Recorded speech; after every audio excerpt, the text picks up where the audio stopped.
Of course, Charles Hoskinson, the CEO of Cardano, likes to shake things up. He merely carried it out.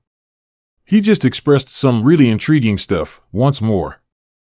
And in this video, I'll explain a little bit to catch you up on what he stated about Cardano. Of course, as Cardano holders, we are all impacted by this news regarding Cardano. I am aware that I talk to many of you on this channel. As someone who has invested a significant amount of money in Cardano, I share the passion of many others on where the currency's future may lie. In 2022, I've begun making significant additions to this position. I'm excited about what the ADA will become. He also said some fascinating things. I'll tell you what, Charles Hoskinson either liked him or didn't. People pay attention when he speaks, right? There is no question in my mind. So let's get started and briefly discuss what he stated before breaking it down. Please subscribe to this channel and click the like button for everyday cryptocurrency content. Every day, I'm here for you. This is what he said then.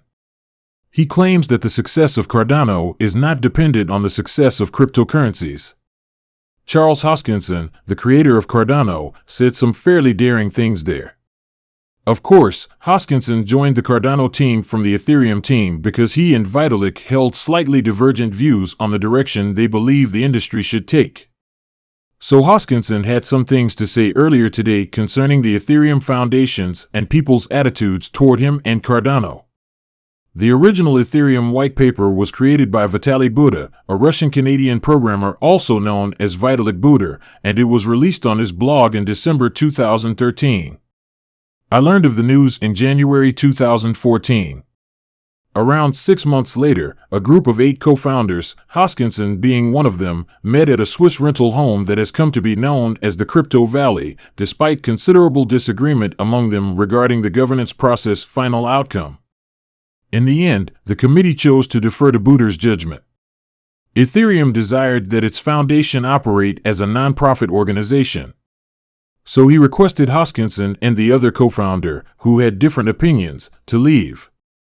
As a result, the next year Hoskinson and Jeremy Wood established IOHK, now known as IOG, one of the foremost research and engineering firms for blockchain infrastructure. Of course, IOG is responsible for Cardano's research and development. Hence, some background information. According to the Daily Huddle, Buterin stated that while Cardano takes a little different approach than Ethereum in that they really prioritize having these massive academic proofs for everything, there are undoubtedly some interesting concepts in there. Ethereum, on the other hand, frequently accepts heuristic reasoning since it just wants to accomplish more things faster. But the IOHK investigation will undoubtedly produce some extremely intriguing results. This is the reason why I appreciate investing in both Ethereum and Cardano, which have different mindsets, but which I believe both have a great chance of succeeding in the future of cryptocurrency growth. Therefore, despite logging IOHK's ideas Buterin and taking issue with Cardano, his method of developing protocol software, as well as saying I'm actually the kind of guy who feels deep rigor is overrated.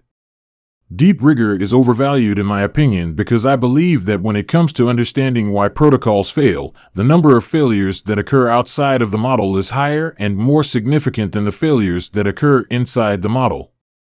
Another issue is that many academic approaches wind up essentially optimizing for other individuals within the academic system. Cardano is a method of, how they get things done that is extremely academically oriented, which means peer-reviewed process, so that's what he's referring to here. And, coming from someone who has, earned a PhD, I completely understand Vitalik's position. Because of the endless rounds of reviews, people don't always complete tasks quickly in the academic setting. In fact, they hardly ever do. You'll encounter the phrase peer-reviewed research in academic circles. In essence, it must pass several testing iterations before it can be published. Cardano adopts this idea, but I can understand its value as well because you get it right on the mark. So it almost seems as though Ethereum is saying, hey, let's just get it done as quickly as we can. Then let's fix it as we go after we get it out there. While Cardano says, hey, let's wait until everything is perfect before rolling out anything, in contrast to Metallic, who are like, hey, let's get it out there, right, and grow, and fix as we go. They are highly analytical in their approach. Right? Therefore, that's a fantastic approach to sort of comprehend it. So, Hoskinson was questioned about if there are any ways in which Ethereum is superior to Cardano at a surprise AMA that was broadcast live on his YouTube channel in February. And that was fascinating. Well, Ethereum in its present circumstance, that is, in its present form, is a subset of Cardano, he added. When side chains arrive, they act as the real numbers for integers, combining all that is present in Ethereum and Cardano. The integers are contained within the real numbers, however there are a lot more of them and they can perform a lot more things. There is an intriguing aspect of community formation, he continues. If you're being intellectually honest, you should realize that Ethereum has a sizable community.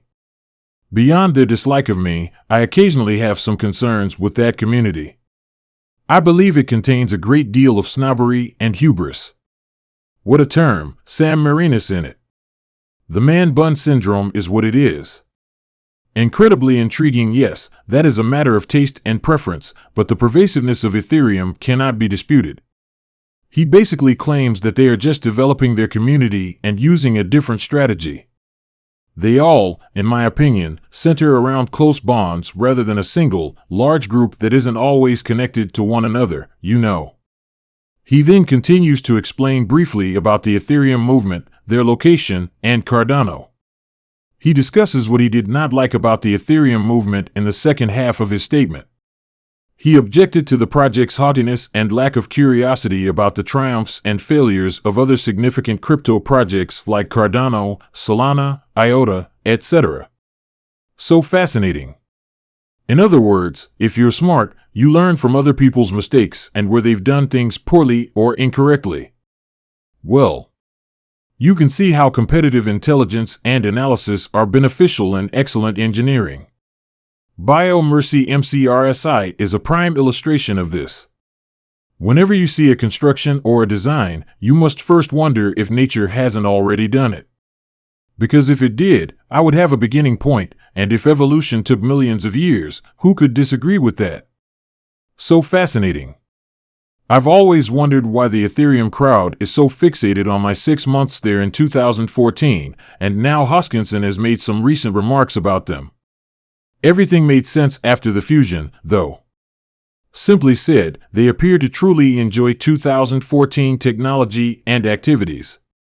Despite the lightheartedness, people must mature and advance. It is permissible. He continued on and on and on, saying that was just one of 9. However, he continued by stating that the Cardano community may expand to billions of people even if cryptocurrencies never experience widespread adoption, which is where we started. We simply need to be adept at resolving difficulties that arise in daily life without stealing a single user from Bitcoin or Ethereum. When we discussed Cardano before, we gave this a lot of attention. And that has been our community's main focus. I'm pleased with them. And it's impressive to see how far we've all come. I'm sorry, blah, blah, etc. He continues by basically saying he's not concerned with what Bitcoin or Ethereum do. His only concern is what Cardano will do.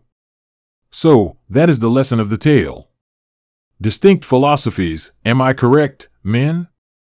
That, after all, is the main purpose of this video.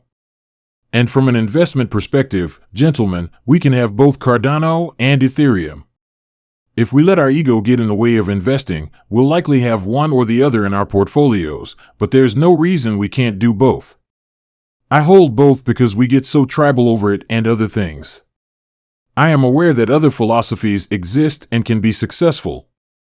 You're talking about 2 of the top 10 cryptocurrencies by market cap. I believe there is room for both of them to flourish in the smart contract sector because the field is still very, very new and still expanding. I therefore possess Cardano and Ethereum. We're getting at that with Charles's huge remarks, and we'll keep doing that going forward. Cryptocurrency success is not a prerequisite for Cardano's success. They just have ADA in mind, and they're doing things their way. Please comment below with your thoughts on this. For more content like this, don't forget to click the like button. I'll return with additional info.